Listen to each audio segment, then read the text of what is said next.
Praise the lord. మన ప్రభువును మన రక్షకుడును అయిన యేసుక్రీస్తు అతి పరిశుద్ధ నామమునకు వేలాది వందనాలు, స్తుతులు, స్తోత్రాలు. దేవుని ప్రియ సంఘమైన మీ అందరికీ కూడా ప్రభువునందు శుభములు, బెరాక బ్లెస్సింగ్స్, బెరాక ఆశీర్వాదములు. అనుదిన క్లుప్త వాక్య ధ్యానములకు మిమ్మల్ని ప్రేమపూర్వకంగా ఆహ్వానిస్తున్నాను. ఈరోజు లేఖన భాగము నిర్గమకాండము 3వ అధ్యాయము 13-14 వచనాలు. మోషే, చిత్తగించుము, నేను ఇశ్రాయేలీయుల వద్దకు వెళ్ళి వారిని చూచి, మీ పితరుల దేవుడు మీ యొద్దకు నన్ను పంపెనని వారితో చెప్పగా, వారు ఆయన పేరేమి అని అడిగిన ఎడల వారితో నేనేమి చెప్పవలనని దేవుని అడిగాను. అందుకు దేవుడు, నేను ఉన్నవాడను అనువాడనై ఉన్నానని మోషేతో చెప్పాను. మరియు ఆయన, ఉండునను వాడు మీ యొద్దకు నన్ను పంపెనని నీవు ఇశ్రాయేలుతో చెప్పవలెను అనేను. ఇక్కడ మనము గమనించినట్లయితే ఈ సంఘటన అంతా కూడా మనకు తెలుసు.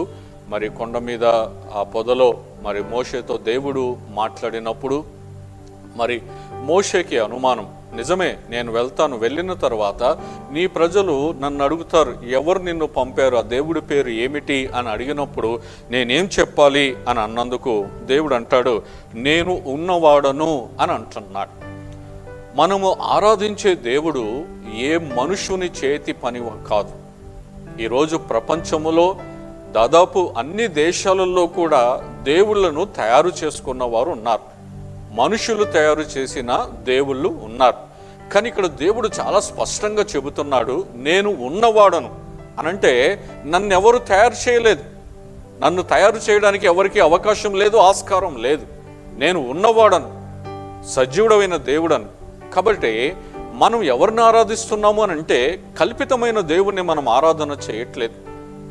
మనం అనుమానించడానికో లేకుంటే సందేహించడానికో ఈయన నా ప్రార్థన ఆలకిస్తాడా లేదా అని మనం అనుమానించడానికి ఆయన మన చేతుల ద్వారా చేయబడినటువంటి వాడు కాదు, ఉన్నవాడు, అనువాడు. అందుకే బైబిల్ గ్రంథంలో దేవుడు ఈ రకంగా అంటున్నాడు, భక్తిహీనులు తమ హృదయములో దేవుడు లేడు అని అనుకొందురు అని అంటున్నాడు. నేను ఉన్నవాడను అనువాడనని దేవుడు చెబుతూ ఉంటే దేవుడు లేడు అని అంటారే, అదే భయంకరమైన పాపం. కాబట్టి ఉన్నవాడిని లేడు అని చెప్పడము ఎంత భయంకరమైన పాపం.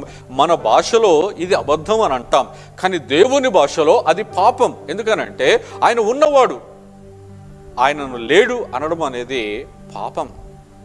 కాబట్టి అబద్ధానికి పాపానికి ఎంత తేడా ఉందో చూడండి. అబద్ధం కూడా పాపమే, కానీ అసలు సృష్టికర్తను లేడు అని అనడం అనేది, ఉన్నవాడును అని చెప్పుకుంటున్న దేవుణ్ణి లేడు అనడం అనేది చాలా భయంకరమైన పాపం.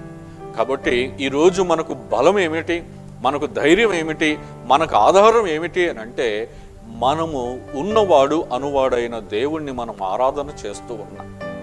సందేహించడానికి ఎటువంటి అవకాశం లేదు. ఈ సృష్టిని చూసినప్పుడు దేవుని కార్యములు మనకు తెలుస్తాయి. ఆకాశము చూసినప్పుడు, ఈ భూమి చూసినప్పుడు, సముద్రాలు చూసినప్పుడు, కొండలు చూసినప్పుడు, ఈ సమస్త జీవరాశిని మనము చూసినప్పుడు ఆయన ఉన్నాడు అన్న సంగతి మనకు స్పృహకు రావాలి. ఆయన చేతి పని ఇదంతా, మన కన్నుల ఎదుట ఉన్నదంతా కూడా ఆయన చేతి పని. ఎందుకనంటే ఆయన చేశాడు. ఎలా చేశాడు అనంటే ఆయన ఉన్నవాడు కాబట్టి. ఆది కాండంలో మనకంతా తెలుసు, ఆయన పలుకనుగా, ఆయన కలుగునుగాక అనగా ఆయన పలుకగా అన్ని సమస్తం కలిగాయి. కాబట్టి వీటన్నిటికంటే ముందు ఉన్నవాడు ఆయనే. మనకు ఇదే ధైర్యం. కాబట్టి ఈ లోకములో మరి అన్యులలాగా అందరిలాగా మనకు తెలియని దేవుడినో లేకపోతే మనము సృష్టిని ఒక దేవుడిగా మలచి మనం ఆరాధన చేయట్లేదు. మనం ఆత్మ సంబంధులము, ఆత్మతో సత్యముతో ఆ ఉన్నవాడిని ఆరాధన చేస్తున్నాం.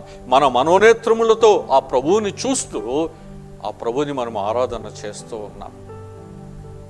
నాకున్న నిరీక్షణ, ఒక దినమున ఆ ఉన్నవాడిని మనము చూడబోతున్నాం. కాబట్టి ఈ లోకం మనం చూసినట్టుగా దేవుణ్ణి చూడదు. కాబట్టి లోకంలాగా దేవుణ్ణి మనం చూడకూడదు. మనము లోకులు చూసినట్టుగా దేవుని సృష్టిలో కాదు, ఆయన ఉన్నవాడు. కాబట్టి ఈ సంగతిని మనము గ్రహించి మనం ఆత్మతో సత్యముతో ఆ ప్రభుని ఆరాధన చేయాలి. ఆ ఆరాధన దేవునికి ప్రీతికరముగా ఉంటుంది. నువ్వు చేసే ప్రార్థన ఆ ఉన్నవాడి దగ్గరికి వెళ్ళాలి, ఆ ఉన్నవాడికి నువ్వు చేయాలి. అప్పుడే నీ కార్యము సఫలమవుతుంది. అటువంటి కృప దేవుడు మనకు దయచేయునుగాక. ఆమేన్. ప్రార్థన. మా ప్రియ పరలోకపు తండ్రి, నీ పరిశుద్ధమైన నామానికి వందనాలు, స్తోత్రాలు. తండ్రి, ఈ లోకము ఆరాధించినట్టుగా మేము ఈ సృష్టిని కాదు, కానీ నిజమైన నిన్ను, ఉన్నవాడవు అనువాడవైన నిన్ను ఆరాధన చేసే కృప మాకు అనుగ్రహించావు. ఎన్నిక లేని మాకు ఈ గొప్ప భాగ్యమును ఇచ్చావు.